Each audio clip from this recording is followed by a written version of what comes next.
টাকাগুলো নাটকে যতই দিন যাচ্ছে ততই দর্শক মহলে বেশ সাড়া ফেলছে।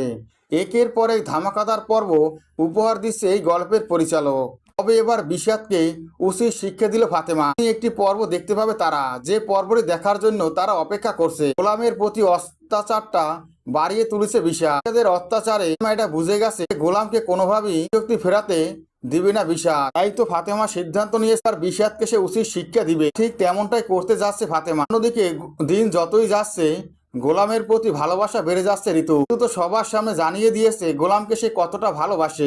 স্পষ্টভাবে বাড়ির সবাইকে জানিয়ে দিয়েছে যে গোলাম এই বাড়ির জামাই, গোলাম এই বাড়ির কোনো কাজ করবে না। একটা জামাই যেভাবে থাকে ও সেভাবে শ্বশুর বাড়িতে থাকবে, কোনো কাজ করতে পারবে না। তখনই বাড়ির সবাই গোলামকে অশিক্ষিত বলে। সেটা সহ্য করতে পারে না ফাতেমা। ফাতেমার সাথে সাথে প্রমাণ করে দেয় যে গোলাম অশিক্ষিত নয়, গোলাম অনেক শিক্ষিত। ফাতেমা একের পর এক প্ল্যান সাজায়। এভাবেই হোক না কেন গোলামের সে স্মৃতিশক্তি ফিরিয়ে ছাড়বে। ফাতেমা গোলামকে কাছে ডাকে, আস্তে আস্তে স্মৃতিশক্তি ফেরানোর চেষ্টা করে।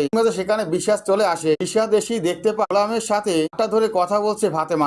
খুবই রেগে যায় রিশাদ। রেগে গিয়ে বেল্ট খুলে গোলামকে মারতে থাকে। দেখে খুবই রেগে যায় ফাতেমা। ফাতেমা ওই বাড়িতে বসে কিছু বলে না। পরে রিশাদকে নিয়ে বেরিয়ে পড়ে ফাতেমা সে যাওয়ার উদ্দেশ্যে। ফাতেমা গোলামের সকল বডিগার্ডকে ফোন করে উচিত শিক্ষা দেওয়ার জন্য। রিশাদ যখনই মাঝপথ পর্যন্ত আসে গাড়ি থামাতে বলে ফাতেমা। গাড়ি থামালে রিশাদ ও ফাতেমা গাড়ি থেকে বেরিয়ে পড়ে। অন্যদিকে তাদেরকে ফলো করতে করতে এখানে চলে আসে গোলাম ও ঋতু। সন্দেহ হয় যে গোলামই সে যা। রিশাদের সাথে একটা চলছে ফাতেমা। সবটা দেখার জন্যই গোলামকে সাথে নিয়ে চলে আসে ঋতু।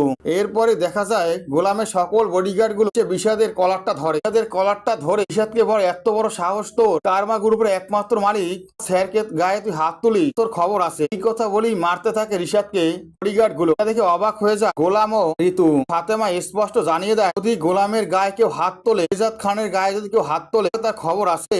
বডিগার্ড গুলো চালিয়েছিল, আর হাত চালাবে না, অন্য কিছু চালিয়ে দেবে। এই কথা শুনে খুবই ভয় পেয়ে যায় রিশাদ। দুনিয়ার টাকার নাটকের আগামী পর্ব এসবই আপনারা দেখতে পাবেন। দুনিয়ার টাকার নাটকের পরবর্তী আপডেট পাওয়ার জন্য আমার চ্যানেলটি সাবস্ক্রাইব করে বেল আইকন অন করে রেখো। ধন্যবাদ।